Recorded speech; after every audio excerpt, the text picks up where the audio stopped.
Hello everyone, welcome to Silan Software and Java ATS.com. I am Trilochan Torai. In this tutorial video, I will explain one of the most important fundamentals of object-oriented programming, that is classes and objects. Whether you are preparing for interviews, working on real-world Java projects, or just beginning your journey, understanding class and object is the first major milestone towards mastering in Java.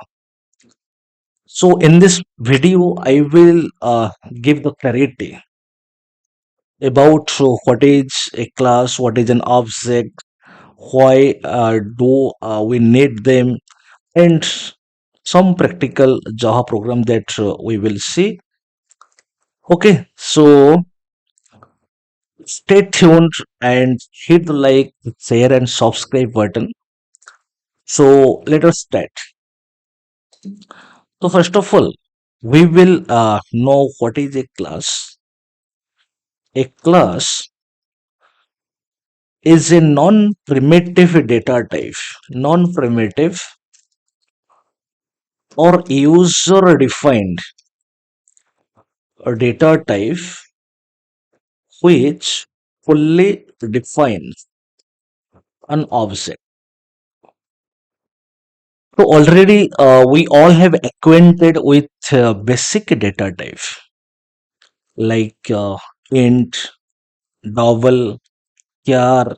So basic data type we have acquainted, or primitive data types we have acquainted. Basic data type also called as primitive data type.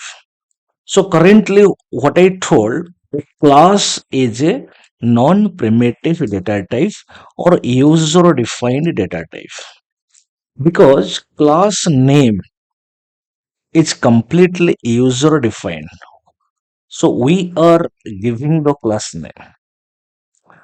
So that means, so I specified class fully defines an object. That means without a class, we can't we can't declare any object or an object. Okay. So what is an object? An object, simply it is a memory. Object is a dynamic memory which contains class properties, so object is a simply it is a memory. When a memory is allocating with the help of a reference, that is called as dynamic memory. So already I have given the clarity about this. Now here we will see practically how the object we are declaring or we are creating. So what I told, an object containing class property. So what do you mean by class property? Whatever anything is present inside a class, that is the class property. So basically a class contain a data member or method or data and methods. Whatever anything we will keep inside a class, that is the class property.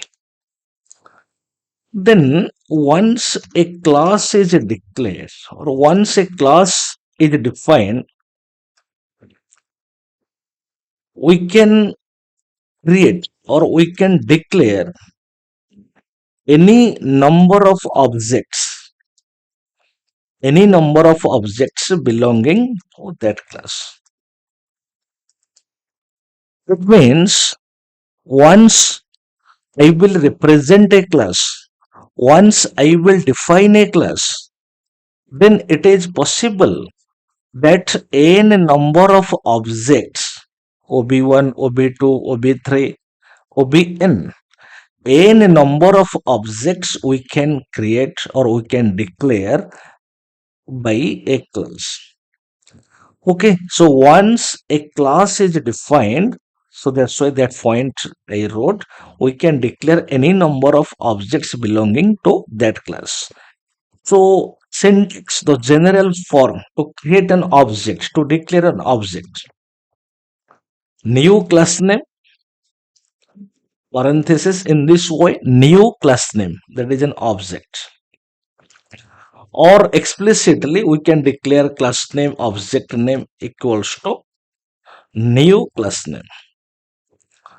So in this way, explicitly, we can create or we can declare an object. So what is class and what is object? So we will take an example, and in that example, we will get clarity how to represent a class, how to define a class, how to declare an object, and with the help of an object. So we will what write or we will develop an object oriented program. So this is my Eclipse environment. Now I will start file new Java project. So I will give the project name, let core Java programs. Core Java programs. Click on finish button. So one project structure created. This is a default .java file. Now no need to keep this. I deleted. So I will create what a class. So this is my project structure. So when I opened the project structure and you see there is a folder src folder. Right click on src folder, new class. Okay, so let my package name is com.java 80s. And suppose one problem statement that I will take.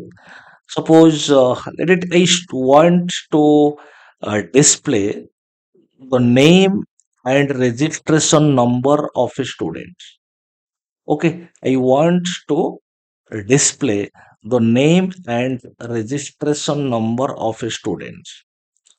Okay, suppose let my class name is student let info.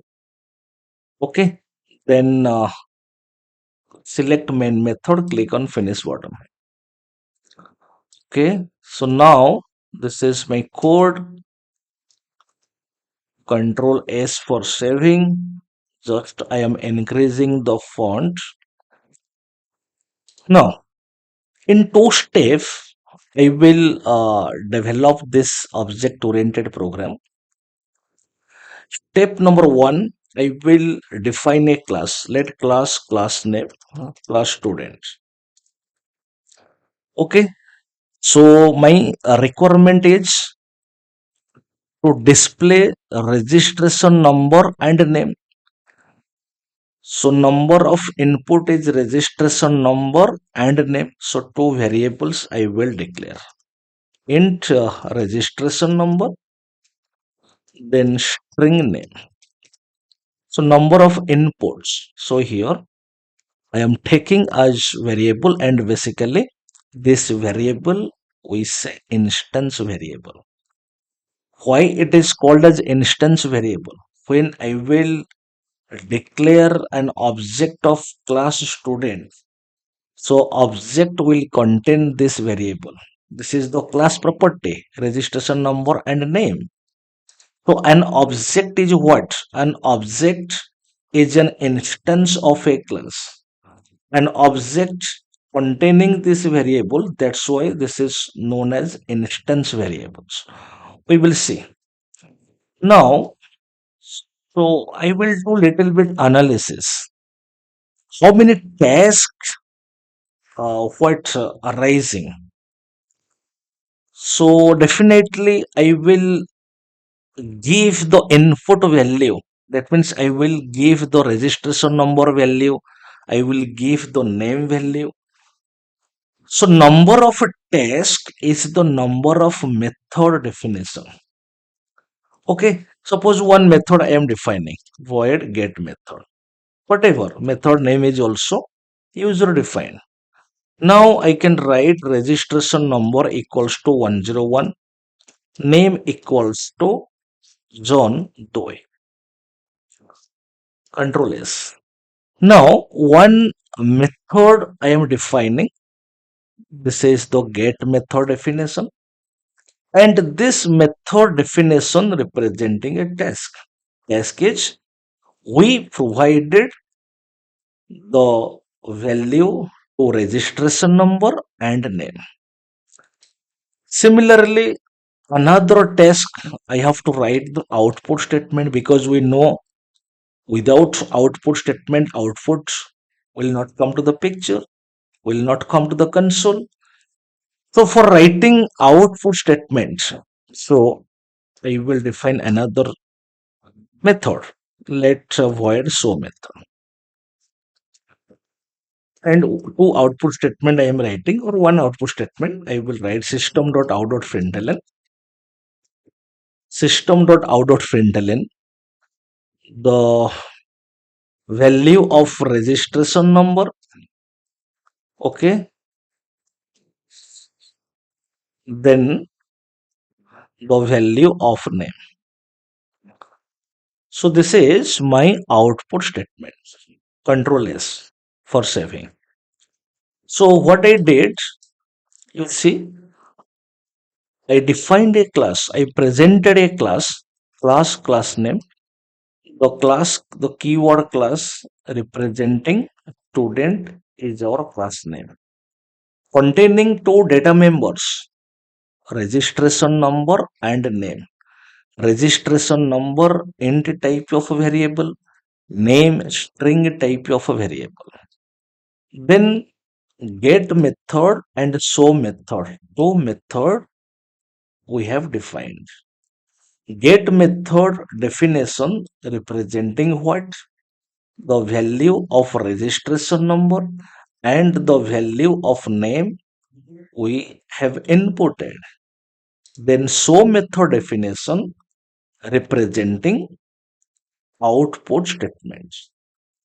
So this is my step number one. In step number one, whatever we have the requirement, accordingly, by taking a class containing properties, so I presented. Then step number two, so main method. Step number two is very simple, because we know execution is starting from main methods. When Java control come to run this Java program, first Java control will come to main method. So you remember, in main method, the first line is the object declaration line. So now I will declare an object. So here in student class, I have kept all these things. So I will take student class object. Class name, object name equals to new class name. Okay. So when I am declaring an object, this is the object. So object is a memory, and it is a dynamic memory. So now this is obj is the object name. So obj is which type of object? Student type of object, because student is a class name. Class is a type. So when an object is creating, so object containing class property or instance, two instance variable. One is registration number and one is name. So this is the meaning. Now new class name with the help of new operator, basically new is a memory management operator. Student obj, meaning is what?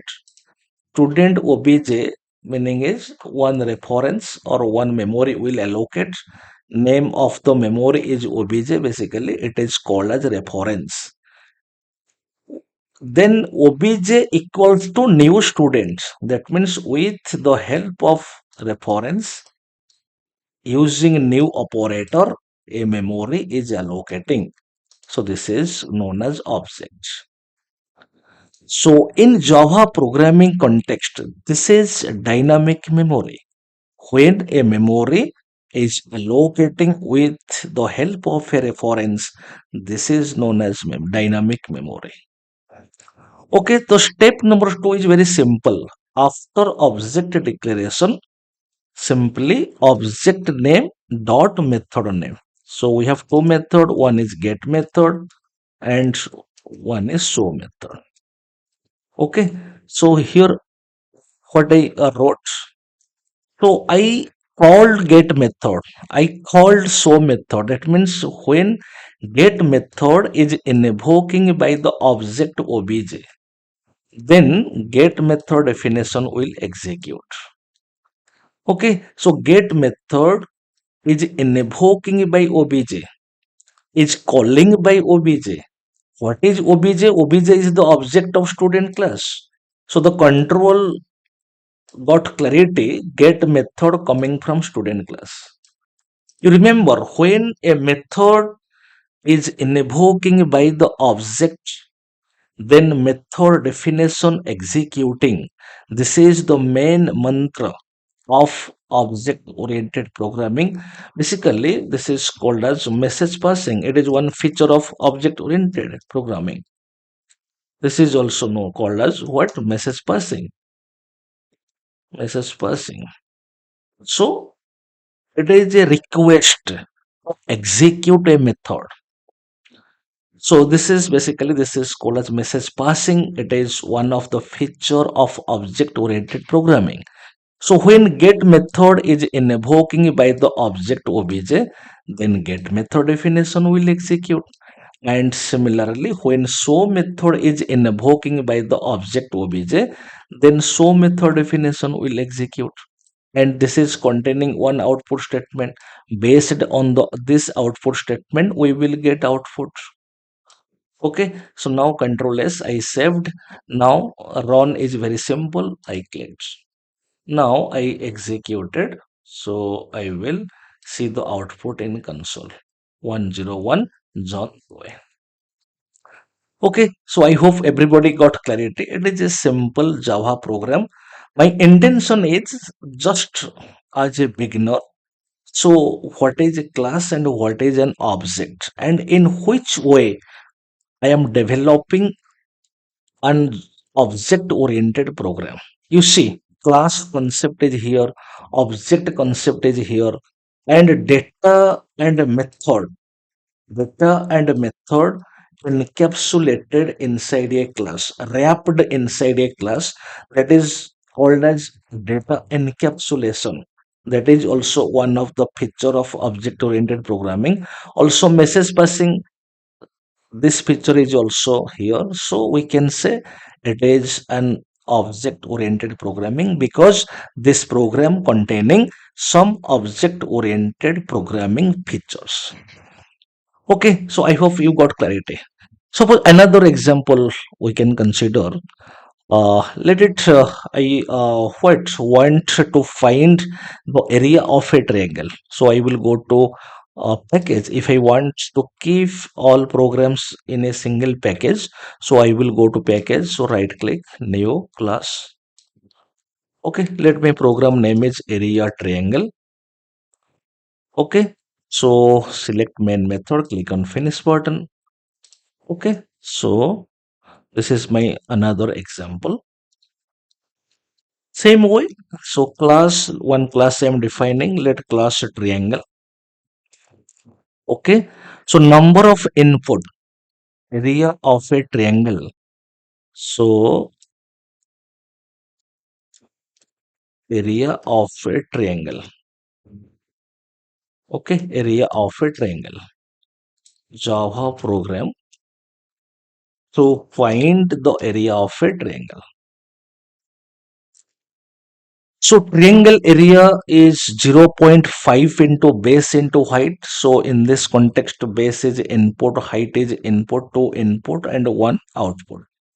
So what I told class name, the first line is variable declaration. Then question is, how many number of variables that I will declare? You remember number of inputs. So two inputs, so double base. So double data type I preceded. So the value of base, the value of height, I will give what? Double value, float value.